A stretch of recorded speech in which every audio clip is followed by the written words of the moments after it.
Есімді білгелі балалар үйінде ер жеттім. Маған әке де, ана да міне осы жетімхана бола білді. Мұнда біз жас шамамыз әртүрлі 80 шақты бала тәрбиелендік. Олардың басым көпшілігінің тағдыры менімен шамалас. Туыла салысымен тірі жетімге айналғандар. Ал енді бірін тіпті әке шешесі ес білген шағында да жетектеп әкеп тастап кеткен. Біздің 5 тәрбиешіміз болатын.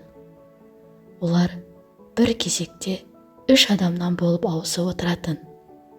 Біз оларды мама деп атайтынбыз. Бұл кісілер қасиетті ана атына 1000 есе лайықтығын.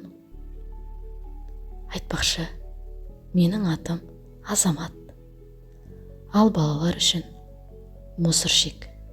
Неге дейсіз бе? Қазір айтамын. Бізге Разия деген мамамыз дәріс оқытатын. Жүзінде жылулық бар. Ол кісіні бүткіл жетімхана сыйлайтын. Бір күні Разия мамамыз туралы қаралы хабар келді. Қайтыс болыпты. Қайтыс болдığını біз жетімдер түсініппіз ба? Разия мамамыздың туыстары Құран оқытқанда тамаққа бір тойдық-ау деп қуандық. Бірақ кейін білдік, мәңгілікке келмеске кеткенін. Өкінгенмен пайда жоқ еді. Дәріс беретін мамамыздың орнына түсі суық, шашы иығынан ғана келген бір әйел келді. Аты есімде қалмапты. Мінезін түрі айқындап тұрғандай, нағыз сұмның өзі. Шулауды, еркелеу дегенді ұмыттық. Тыпыр еткен адам көрсе болды, жазалайтын. Бірде сабақта қатты дәрет қысып, сыртқа шығып келуімді өтіндім. Кейін шығасын деп ұрысып тастады өзіме. Жас шамам 9-да болатын. 9-дағы бала шыдай алсын ба? Отырған күйімде аяғыма жабысып, еденге қарай ыстық сары су төгіледі. Бәрі байқады. Демек, бәрі бітті деген сөз. Маған айтылған айқайды сіздерге айтып жеткізе алмаймын. Ең сорақысы, апайдан анасы мусорға тастап кеткен сорлы жетім, мусорщик деген сөзі. Дұшпаныма да тілемеймін. Сол күні мен таңға дейін жылап шықтым. Ертесі балалардың мазақтауымен мусорщик атанып кеттім. Қаншасымен осыны айтқан үшін төбелестім. Бірақ қалқиған құласыз құлақ оған да ет үйренеді екен. Әлгия Сұрқия апайымыз көп істемеді. Бір күні жұмыстан кетті. Кететінде себебі бар. Онда көздері жәудеңдеген балаларға мейірімділік аса қажет еді. Мен заманның қиын кезінде дүниеге келдім.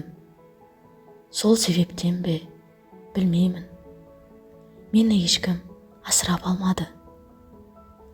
Есім кіргесін кімге керекпін? Өзімнен кішкентай есім білетін жетімді асырап алуға әкетіп бара жатқанын көріп, сырттай қызығатынмын, қызғанатынмын. Осы орайда, құрметті осы әңгімені тыңдаушы тыңдарман, замандас бауырларым, аға апаларым, туыстарым, бала есі кірген болса да асырап алыңыздаршы. Олар да жанұяға бақыт сыйлай алады. Мені туған әйел шынында мені босанған соң 4 айдан кейін қоқысқа тастап кеткен. Мен оған осы үшін ғана ренжулімін. Неге тым болмаса басқалар құсап, бөтен біреудің есігін алдына қойып кетпеді екен? Сонда да мен ол әйелді құрметтеймін, жақсы көремін. Көз алдыма елестетемін. Мені алдырып тастамай, денемді сау қылып туып, дүниені көруіме мүмкіндік берді.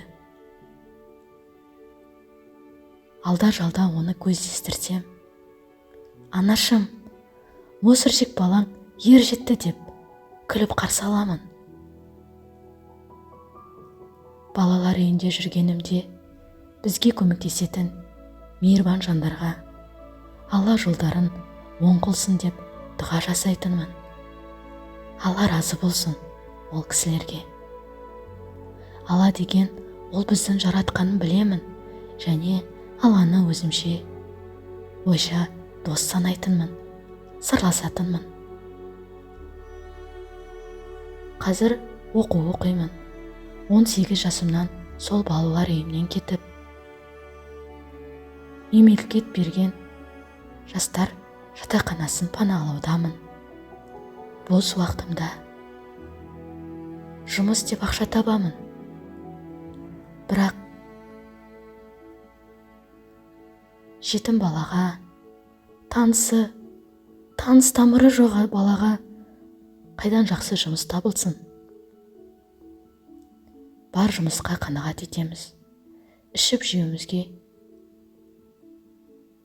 киім-кешегімізге жетсе ғана болды. Оған да шүкір. Осы әңгімені тыңдаушы оқырман, бауырларым, қандастарым, туыстарым, сіздерге айтарым өтінішім, ешкімді жетімсің деп сөкпеңізші. Жетімі мен жесірін жылатпаған халық емеспіз бе? Ол сөзді қолданыстан жоқ қылатын дәрежеге жетейікші. Жетім мен жесірдің жүрегі жаралы. Сол жүректі аялай білекші. Авторы Қайрат Нұрқасымұлы.